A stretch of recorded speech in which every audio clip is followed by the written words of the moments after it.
Red Blue JD. Mu buzima bwa muntu ahura n'indwara zinyuranye zishobora kumutsitaza, kumudindiza cyangwa se zikamusigingiza mu mikurire ye no mu iterambere rye. Ibi bigatuma aba hashaririwe n'ubuzima bw'isi kugeza n'ubwo yiyanze ubwe. Ibishobora no kumuviramo kwiyambura ubuzima. Mu buzima nkingi bwa none nifuje ko twaganira ku buzima bwo mu mutwe, ariko tukibanda hano mu Rwanda. Uri kumwe na Kugimana Vedaste. Ikaze.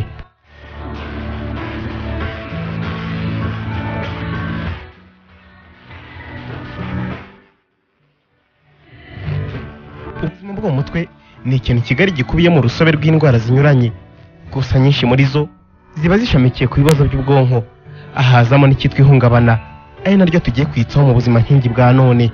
Abahanga mu myitwarire n'imitekerereze mu ishami ry'ubuzima bwo mu mutwe mu kigo cy'igihugu gishinzwe ubuzima RBC basobanura ihungabana nk'uruhurirane rw'ibimenyetso bigaragara ku muntu cyangwa se itsinda ryanyuze mu bintu bibi by'indengakamere byashoboraga no kumuviramo urupfu, bikanatwara ubuzima bw'abari hafi ye.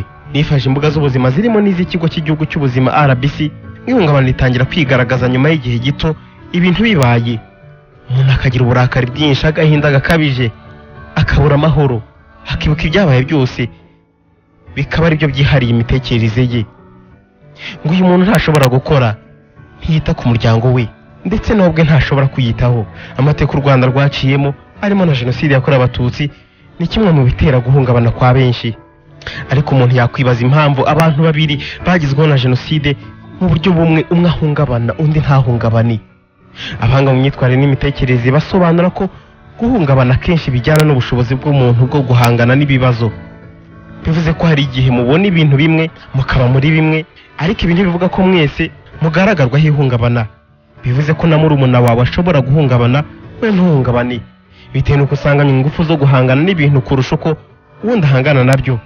Ikindi kandi ngo burya gikomeye, ngo ihungabana rishobora kumugaragaraho bitewe n'uko byamugendekeye jenoside ihagarikwa. Igitangaje rero ariko kidatangaza abahanga mu by'ubuzima bwo mu mutwe nuko noneho hari abatarabonye jenoside nyamara bagahura n'ihungabana riyiturukaho. Ubusanzwe inkoranyamagambo dictionnaire yavugaga ko ihungabana rigera ku muntu wabaye mu bintu runaka by'indengakamere, nyamara nyuma byaje kugaragara ko n'abatarabibayemo bahura naryo. Ngo byagaragaye ko n'umuntu wabibwiwe cyangwa se wabonye filimi ashobora kugaragaza ibimenyetso nk'ibya wa wundi wabibonye, no kuba hamukikije hari ibimenyetso abatuye badashobora kubonera ibisubizo, nabyo biteye ihungabana. Niyo mpamvu abantu ibyo babwirwa, ibyo babona bigomba kwitabwaho. Ihungabana ngo ni indwara ishobora kuvuzwa igakira burundu. Icyakora ngo harabanga kwivuza ihungabana bavuga ko bahura naryo mu kwa kane gusa, abagirwa inama yo kujya kwa muganga kuko uko ritinda ribagiraho ingaruka. Ngo abiyiziho guhungabana buri mwaka, kandi byaba byiza bagiye bagana kwa muganga bagafashwa mbere y'uko bahungabana. Mu gihe mu bihugu bitabayemo jenoside ihungabana riri ku kigero cya 2%, mu Rwanda ho riri kuri 26%. Ni ukuvuga ko mu bantu 4 bari hamwe umwe muri bo bafite ihungabana.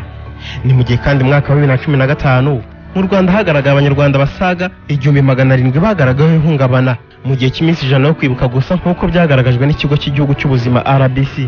Iyi raporo igaragaza ko umwaka wabanjirije 28% bagejejwe kwa muganga, mu gihe ubusanzwe bajyanwaga kwa muganga bivuga ko batajyaga baringa 8% mu bagaragaweho ibimenyetso.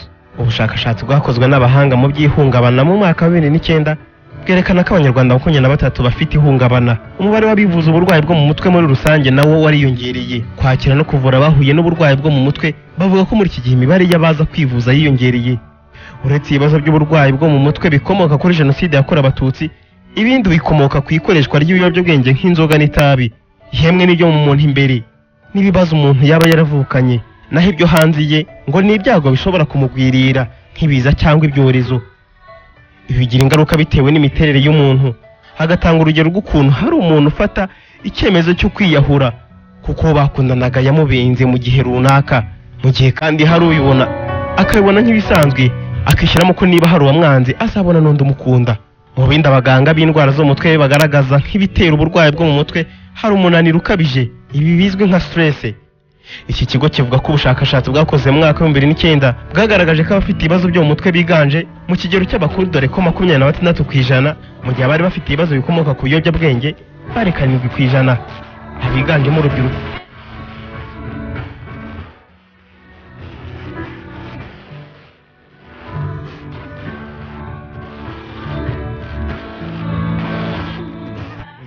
bwa none tumaze kubona uko indwara zo mu mutwe zugarije abatari bake hano mu gihugu cy'u Rwanda.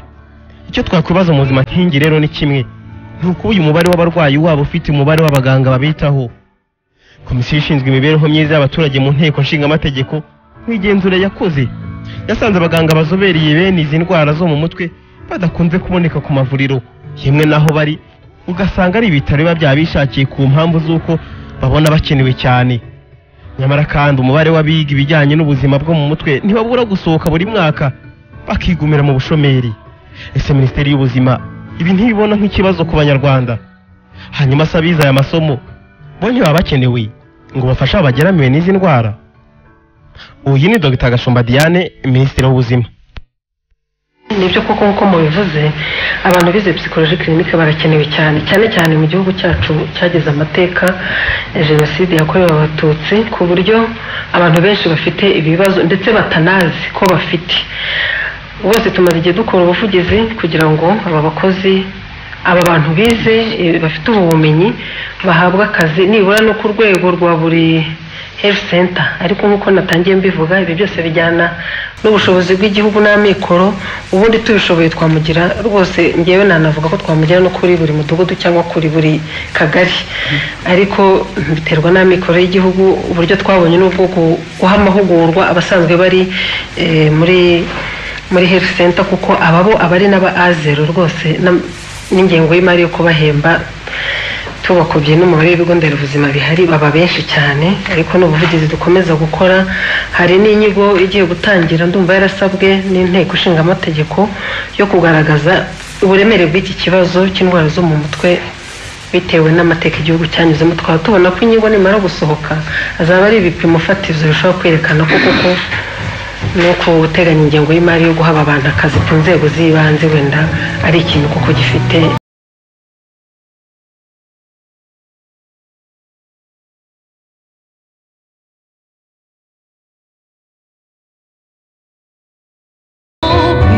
Ngayo nguko mwiyumviye ko ikibazo cy'indwara zo mu mutwe gihagaze mu Rwanda.